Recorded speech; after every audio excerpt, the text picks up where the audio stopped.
G'day and welcome to the Grow a Small Business Podcast. I'm your host, Troy Truen.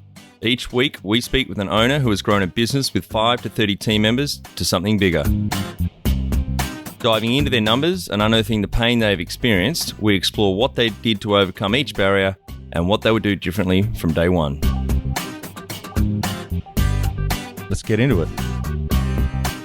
Welcome, everyone. Today I'm interviewing Marc Horner from Fairhaven Wealth. He's based just out of Chicago in the United States. Thanks for your time today, Marc. Great to be with you, Troy. Let's start with how we know each other. So Sam on your team reached out and thought you'd be a great guest for us. Yes, he did. So we've been on a couple of podcasts here in the U.S., and we decided to cast a bit of a wider net and go global. And you've got your own podcast. You want to give that a bit of a shout out, what you cover there and how people can find it? Yeah, we do. It's called The Local, and it's on our website, fairhavenwealth.com. We try to, as part of our marketing approach, we really try and capitalize on our advantages. And one of the advantages that we've got over the firms like Morgan Stanley and Goldman Sachs and all the monsters out there is our local presence in the community. And we try to highlight all the different things going on in our own community as a way to again, put the spotlight on those around us, but then as a tangent, putting the spotlight on us. Tell our audience a bit about your business, what it does and how it makes money. So I'm in the financial planning business. I started in November of 2000 back in the big firm world at Merrill Lynch. And so we help people with retirement planning and saving for college and doing estate planning. So that's wills, trusts, powers of attorney, pretty much everything that involves money. We make money one way, and that is fees that clients pay us. Great. And how did you start out? You mentioned Merrill Lynch. Maybe take us through your journey. Yeah, it actually goes back further to when I first got out of college. My first job was in a bank training program. So the old First National Bank of Chicago, which is merged away many moons ago, now part of the JP Morgan family. But I was in a rotational program going around different departments of the bank. I ended up in the commercial banking area, so working with business owners on helping them finance their businesses. And I got infected with that entrepreneurial experience. And so in my mid-20s, I left the bank to go start a promotional products company, affectionately known as Trinkets and Trash. It's all that junk that companies put their logo on. Golf balls, coffee mugs, pens, Post-it notes, t-shirts, baseball hats, all that garbage that companies buy a lot of. I started that again in my mid-20s on credit card cash advances. I was doing the juggle with like a dozen different credit cards for a year before I got that company to a point where I got conventional bank financing. And in year 3, when I was starting to think about, do I want to be the coffee mug guy for the rest of my life, a competitor approached us about buying it. Somebody that thought that what I had created from literally nothing was worth something. I ended up selling it. I didn't make a lot of money, but somebody paid me something for it. In a not well thought out move, I went back into banking, commercial banking, which is not to say anything bad about that industry. I love that as a place, especially for young people to start and really learn about business. But for somebody that's been in the entrepreneurial seat, those two cultures don't get along too well. I looked at the wealth management business as essentially a franchise model, but instead of opening up a Subway or a Dunkin' Donuts that might at that time cost a couple $100,000, a company like Merrill Lynch was going to pay me to develop my own business. That's when I left banking for the second time to join the wealth management business. Great. And so what year did you start up Fairhaven and how old were you then? Fairhaven started in January of 2015. Now you're going to make me do some public math. That would have made me 45 years old. I started Fairhaven. I resigned from the big firm world at 9:30 in the morning. At 11:30, I was signing purchase documents to buy our first practice. We bought 5 practices. At 2:30 that afternoon, I was out on my first appointment to bring my clients with me over to Fairhaven. And by the time my head hit the pillow on that following Monday, I had had 40 or so client appointments and Fairhaven was off and running. Fantastic. That's when this goes live. That's you're just over 9 years. That's a terrific growth story. And any key numbers you can share to illustrate that growth? Yeah, sure. We started, it was me by myself with about 40 clients and 80 million or so in assets. And 7 years later, I like the poetry of the 7 years because I was 14 years in the big firm world. Exactly half, we crossed the $1 billion mark and a team of 20. In 14 years in the big firm world, I went from 0 to 80 million. And then in 7 years out on my own from 80 to $1 billion. It's been very nice growth. A lot of fun. Well, that's phenomenal growth, Mark. Well done. What do you think was the catalyst or the big difference between that amazing growth going out on your own compared to capping out at 80 million at Merrill Lynch? Yeah, it's a combination of things. In the big firm world, financial advisors are there to go out and get new clients basically one at a time. That's what they're supposed to do. What we've been able to do in the independent world is expand how it is that we can grow the firm. So in addition to acquiring clients one at a time, we've recruited advisors to join the firm. Again, we've acquired a few different practices, but I think we've also been able to speak with our own voice. The marketing materials that we've put together and are really proud of, and maybe one of the most fun part of being out on my own, we're putting it out there about who we are. We are not cufflinks and big fat gold watches and wood paneled walls. We are not afraid to be ourselves. I think there's real power in communicating in a way that's both relatable to prospective clients and genuine. That sincerity in marketing really comes across. I think that's been the biggest factor in the growth experience. When was the moment you felt like you had succeeded? A moment when I felt like I wasn't doing things right was back in the Merrill Lynch world when I went a week without seeing my wife, and I've got 4 kids. When I went a week without seeing any of my 4 children awake, left in the morning before they woke up and home at night after they had gone to bed. For me, anyway, that kind of work-life balance just doesn't line up with what I want to do or who I want to be. Oldest daughter decided to join the firm and come work with dear old dad and hang out with dad during the course of the day. I'd say that's one moment that really made me feel like, hey, I'm doing something right. And what does success look like to you? In our business, the big B, that $1 billion number, is a real badge of honor. Crossing through that was very important to me. As important, and I think also related to why we're having the growth that we have, is really creating an environment where people feel appreciated, feel rewarded. Company culture is very important to me. That there's that maxim that you always put your clients first. And I think that's wrong. I think clients should come second after your team. I think if you build a team that is fired up about what it is that they're doing and feels empowered and feels recognized and feels appreciated, I think you create those kinds of feelings in the team, they'll go out and do a great job at taking care of clients. We're back-to-back winners of Inc. magazine's best places to work. That's a list of something like 400 or 500 companies in the entirety of the United States that make that list. And we've been on that back-to-back now the last 2 years. That also really tells me that we're doing something right. That's great. Well done. Number one thing you'd recommend to marketing a fast-growing business? I'd say you capitalize on your strengths, and your strengths to me start with who you are. I can't be Troy, just like you can't be me. It can be a little scary to put yourself out there and show the world who you are, but that I think is part of your competitive advantage. And so not being afraid to show the world, your clients, prospective clients, your team members, who you are, and just kind of let the chips fall where they may. Yep, be authentic. Totally agree. I agree. Yeah. And how did you fund the business? Sounds like a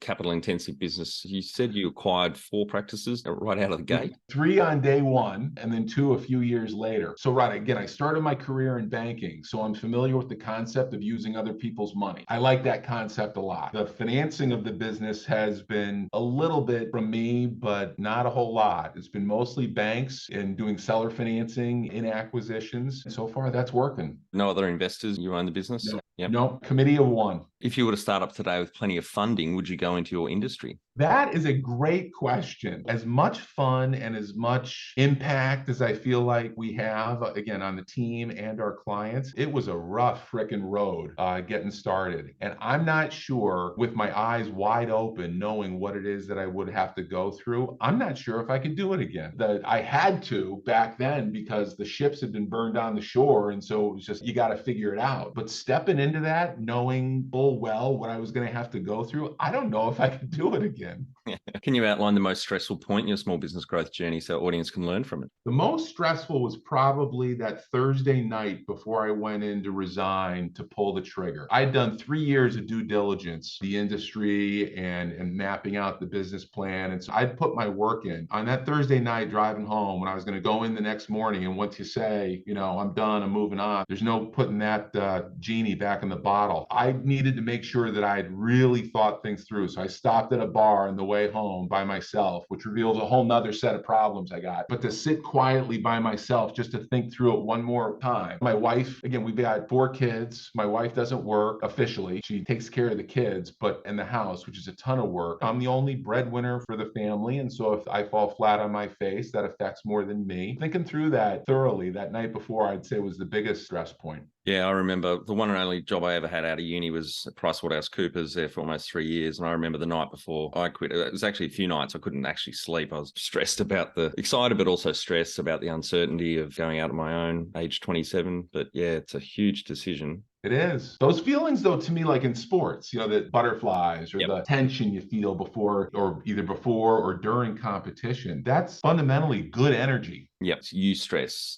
De-stress is the bad stress and eustress is the good stress. Yes. What area in business do you feel you've had to work on the most to add the greatest value? I've been a big believer in delegation and not working on my strengths. So unlike sports where I play basketball, you got to work on your left hand, in order to work on your weaknesses. I believe the opposite is true in business. I shouldn't be working on my weaknesses because I get mediocre at something that I'm not good at and don't want to do anyway. Delegating has been something I've believed in from the very beginning. I think I'm good at that. My daughter told me the other day that she thinks a weakness of mine is that I give people too much rope. That in the 8 years or so of business, unfortunately, I haven't gotten every hiring decision correct. And so we've had to let go a couple of people. And she has told me, again, very recently, that I waited too long to do that. Yep. Yeah, most of us do. I've certainly made that mistake plenty of times. How's it go working with your family? Is it also one of your sons is working the business as well? All the kids have been interns at one time or another. Only our oldest daughter is a full-time employee here. We got off to a rocky start. She, out of college, had a job offer. And she said to me, again, having been an intern, she said, "Hey, Dad, thinking about this other job offer, but could you put a competing offer if there was something for me at Fairhaven together?" And I said, "Sure." So I did that and then went off to work. So then she calls this other company to say that she had another offer, that she just needed one more day and that she was going to get back to them. Well, the director of human resources at that company said to her, "If you don't accept our job offer now, you can consider it withdrawn," which she didn't accept that. I come home, not knowing any of this. I come home and my sweet first child says to me, "I've had a chance to think about it, Dad. I really think that there's a spot for me at Fairhaven," and then proceeds to counter me, having lost her only other opportunity. Then, like an idiot, I agreed. She starts laughing. My wife is over in the corner. She starts laughing, and they tell me that they fill me in. Haley, my daughter, says sort of sheepishly, "Mom said that you would be glad that I did this." Yeah. Which I nodded and said, even though I'm the pigeon in the room here, I do like that you did that. It's great fun working with your kids. I think I'll be calling you up in about 8 years for advice. My 10-year-old she's already got a couple of her own business, the youngest in the family to start a business, and the apple doesn't fall too far from the tree, but she's a mean negotiator. Like she's just observant. She picks up things. And I reckon in 8 years, she might be knocking on the door saying, "Dad, come on, working with you," or show me the ropes on how to run my own business. I might need that advice. It's good fun. I strongly recommend it. What have you enjoyed the least about managing fast growth? Probably process. That I like getting the car out on the road and just kind of figuring out how to fix it as it's rolling down the road. And at some point, though, you do need to have a bit more process. That is something that I delegate, but still, you got to stay involved in that. That's not my strength, organizational process. What do you love most about growing a small business? Having the freedom and the flexibility to make your own decisions. And when you decide that you want to do something, being able to get it out on the road and give it a go. Probably the first 6 months for me, I really had to deprogram myself that in the big firm world, the question is, can I do something? Is something permitted? And out on your own, that's not the question, because you can do whatever it is that you want to do. The question becomes, should we do something? And if so, what form should it take? How do we think about execution and measurement and tweaking things? It's so much more interesting to be able to think that way, and so much more freeing, which is not for everybody. Those are lots of decisions that you have to want to figure out. It is not for everybody, but I absolutely love it. Be the change you want to see in your business. Become more productive and less stressed with our free Transform Your Performance online course. Once you see the benefits, put your entire team through the course at no cost. We start out by telling you the secret to guaranteed success, then over 100 lessons help you be more focused, present, productive, and feel more in control about work. growasmallbusiness.com. What has been the biggest mindset shift for you in your small business growth journey? Absolutely. In that beginning part of the journey, changing the thinking to think more broadly. Somewhat related to that is really internalizing that client relationships are with you and not the organization. Coming out of organizations where there are name brands, I'm not going to fool myself into thinking that Fairhaven Wealth Management is as recognized as Goldman Sachs. That's nonsense. But really internalizing that the clients are doing business with you and not the logo is another big, I mean, I knew that, otherwise I wouldn't have made the jump, but I really know it now. The number one habit you think a small business owner needs to develop and maintain? Without sales, however a company generates sales, all this stuff is gobbledygook. There's nothing to talk about in terms of creating culture if you don't have any clients. You got to keep your foot on the gas as far as sales go. I heard some data point about the financial advisor industry that if you had no new clients, you're just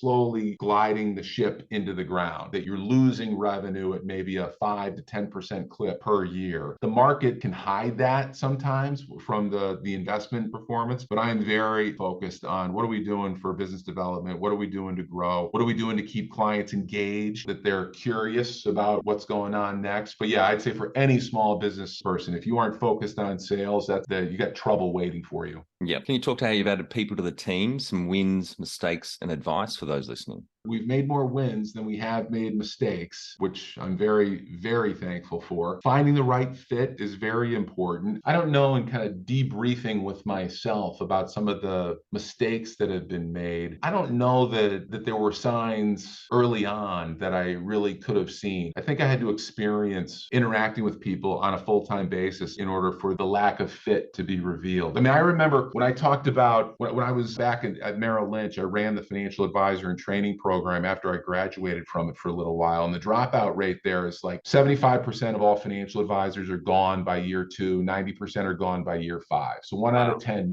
make it past year 5. And I was trying to come up with, how do you improve those numbers? How do you do a better job of assessing upfront who's going to be a good fit? And so I thought, well, who's got a big dropout program? The Navy SEALs, they've got a big dropout program. So I called the Navy SEAL training base in Coronado, California, and asked it to talk to the master chief in charge of the training program. They gave me his voicemail, which I still think is funny that SEALs have voicemail.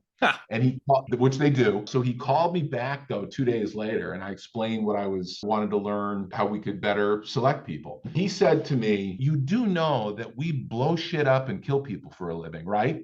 To which I said, "I do know that. Could you just humor me?" And he said, "Sure." And so he said, "Sure, I'll humor you." And he said, "The answer is we haven't found an interview or a screening process that reveals what it is that we're looking for. That where we find that out is when somebody's treading water for 90 minutes at 2 a.m. in the Pacific on 2 hours of sleep in the last 2 days. That's when what we're looking for gets revealed or not. It's the process that helps us identify candidates." I walked away from that phone call, which is probably now almost 20 years ago, and I remember it like it was yesterday. But I walked away from that phone call thinking, all right, well, if the Navy SEALs haven't figured out how to better improve the process, why am I going to spend any time with it? That's a great story. What are some of the things you recommend to building a sustainable and kick-ass culture to help with the growth? Constantly asking questions of the team, giving and listening to what it is that they have to say, reinforcing over and over again that I don't know what I don't know, and people need to look out for the organization and let me know when stuff's working, but more importantly, when stuff's not working so that we can make some changes. I'd say being approachable and being ready to admit when you're wrong or you made a mistake or you didn't understand something the way that you should have, I think is critical for leaders to create cultures where people feel invested in the organization. Yeah, totally agree. I think it was Jim Collins' first book, Built to Last, where they were trying to find what made those visionary companies outperform their comparison companies by a factor of 5 or 10, and the comparison companies outperformed the stock market by another factor of 5. What was they went in with preconceived notions that it was charismatic leader, great product, brilliant strategy. It was none of that. It all comes down to people, the right people on the bus, but also the level 5 leadership, he called it. And part of that is humility,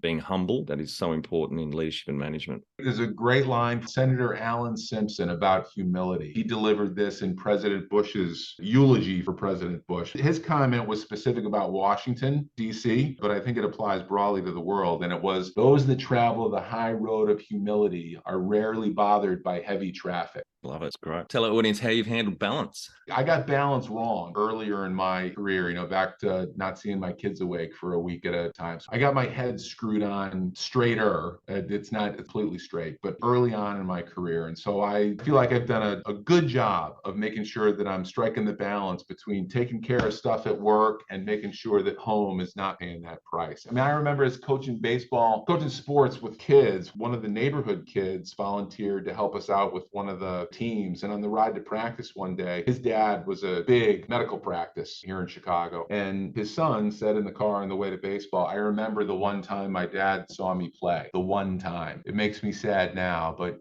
I'm not prepared to pay that price for business success. I think you can clearly have them both. Yeah. So you took that into your own business when you started Fairhaven. You pretty much burnt yourself with being out of balance at Merrill. And so you took it into the business and made sure that was something that was very important to you. Absolutely. And it carries over to the team, the flexibility that the team is encouraged to have with their own personal lives. Right. How much professional development have you invested in yourself? A fair amount. I've gone through a whole bunch of professional designations, so the certified financial planner designation and certified this and certified that. Just last week, I was on a panel, so maybe an in-person version of what we're doing right now, but there was a speaker that led off the panel that I got a ton out of. 23 years into the business, and I'm still learning. He was talking about the power of language and specific words. So just the idea that tax efficiency actually resonates less with the prospective clients that we're looking to do business with than does something like tax smart strategies. Swapping out the word of efficiency, which could be, maybe that's just industry jargon, for the word smart makes much more sense from a marketing perspective. I learned that a week ago. Absolutely. Have you read Donald Miller's Building a Story Brand? I have not. I'll send that to you. It's a great book that helps you clarify your messaging. But also another one of my marketing favorites. Have you read Robert Cialdini's book, Influence? I have not. You'll love that one. I'll send them both to you. Here, Cialdini talks about it's like consumer psychology and how to influence consumers in your marketing. And obviously, a lot of that comes down to the words that are chosen. And David Ogilvy, the great advertising genius in the 50s, the Mad Men series, I think, was pretty much based on that decade and David. But the words more powerful than the design of a website, for example, or a brochure. It's the power of those words. Absolutely. Have you had mentors or coaches along the way? Oh, sure. Absolutely. My very first business mentor was the guy that hired me at the old First National Bank of Chicago. So I played basketball in college, and I had a couple of opportunities to play professionally overseas, and I was waiting on one. The human resources person at the bank, I explained to her, I'm waiting on this opportunity for pro sports, and I don't know when they're going to get back to me, but I just want to keep you posted. And she said the same thing that the person said to my daughter about, look, if you don't accept this, consider it withdrawn. And so I called the president of the bank. His name was Keith Brown. And I explained to him what was going on. And he said to me, don't worry about it. This job will be waiting for you. Even if you decide to go and you're over there for a year or two, this job will be waiting for you. And I said, but the human resources person said something completely different. And he said, don't worry about that. I'll take care of that. I learned about the importance of talking to the decision maker in business. I got a chance, unfortunately, to pay that back to him. Keith ended up getting diagnosed with cancer, and he asked me to help him and his now widow with their financial planning, which was an incredible honor to be involved with that. But there have been any number of mentors along the way. And out of interest, did you get the busball gig or you stayed? I did get 2 offers. One was in Norway, and I'm not a geography expert, but if my hand is the country of Norway, the town was like here. I think the sun shone for like a week during the course of the year. The other one was in Cyprus. That probably would have been pretty good. That probably would have been pretty good. But no, I decided to get going with my business career. Do you have a board of directors or advisors? Not formally. I do have people that I lean on and ask feedback from time to time, but I've been uncomfortable with the idea of formalizing that out of fear, especially with clients. That's been recommended any number of times by industry consultants about you get your best clients together and you make them a board of advisors, and that's where you get feedback. That where I've hesitated on that to not do that is imagining the circumstance where one of our best clients has an idea that just doesn't make sense and I can't do for whatever reason. reason than that creating friction and us getting sideways. I have not formalized that yet. Mark, you're one of the few we've had on that has exited business. I know it wasn't a huge exit, but any advice for our audience thinking about exiting one day? My own perspective, my next move was not well thought out at all. I just went back to what I knew and ended up a couple of years later making another decision. That was not well thought out at all. What is interesting to me to have observed with our clients who have sold businesses is that I am fairly certain it's every single one of them that has, at the expiry of their employment agreement with the company that they sold to, the day after they're gone, they leave to go do something else. In a small way, my own experience, but in a much larger way, the client experience that I've observed, it can be a major challenge to go from an environment where you are a committee of one or a committee of very, very few and used to making decisions and moving quickly to then go into an environment where all that changes. That can be incredibly stifling. I might say to not underestimate or undervalue freedom and the ability to do what you want when you want to do it. Right, Mark, we're on to our final 5 questions. What do you think is the hardest thing in growing a small business? Back to just jumping in the pool. That first jump is a big deal. Favorite business book which has helped you the most? Grit by Angela Duckworth, but the power of grit, the role in success of across the board, and whether it's business, sports, or whatever else, but the role of grit and perseverance in contributing to success versus smarts or patents or anything else. Love that book. Any great podcasts or online learning tools you use for your own professional development? I read a lot. I just finished The Obstacle is the Way, and then I've moved on. It's kind of an offshoot of the thinkings of Marcus Aurelius. Is Ryan Halliday? Exactly. Yeah, exactly. I read his first book, The Stoicism, I think. There was another book before that. You know what? That's a good question. I think there is another book before that. You get the nail on the head, though. It's about Stoicism. I just started Meditations, which is Marcus Aurelius specifically. But yeah, Obstacle, this I think is a fantastic book. Yeah, I've read that one. And the other one I can't remember the title of, but yeah, Ryan does great work in that Stoic space. Yeah. One tool you'd recommend to help grow a small business? I cannot imagine going through the journey, the 3 years leading up to it, pulling the ripcord, and then the now 8 years since without the support of my wife at home. I cannot imagine doing that across a wide range of roles. And so just in raising our kids, in all that it takes to run a household, her blind faith and confidence in me. Sometimes I think we need to go get a CAT scan for her to make sure that she's okay, the way that she thinks. But having a partner at home that believes in you and supports you and encourages you like that, I just can't imagine doing that without her. Finally, my favorite question. What would you tell yourself on day one of starting out back in 2015? I think I'd say, well done. You don't know what you just started. That's great. Thank you so much for your time today, Mark. Really enjoyed our chat. I'm sure we could talk for another hour or so. And congratulations to you and the team on the growth over the now around 9 years by the time this goes live. 1 to 20 team members and over $1 billion assets under management. That's phenomenal growth. So congratulations. Thank you, Troy. Great being with you. And for our audience, we'd greatly appreciate a review in iTunes or whatever platform you listen to us on. More reviews means we bubble up higher in iTunes, etc. So more business owners looking for podcast help with their growth will find us.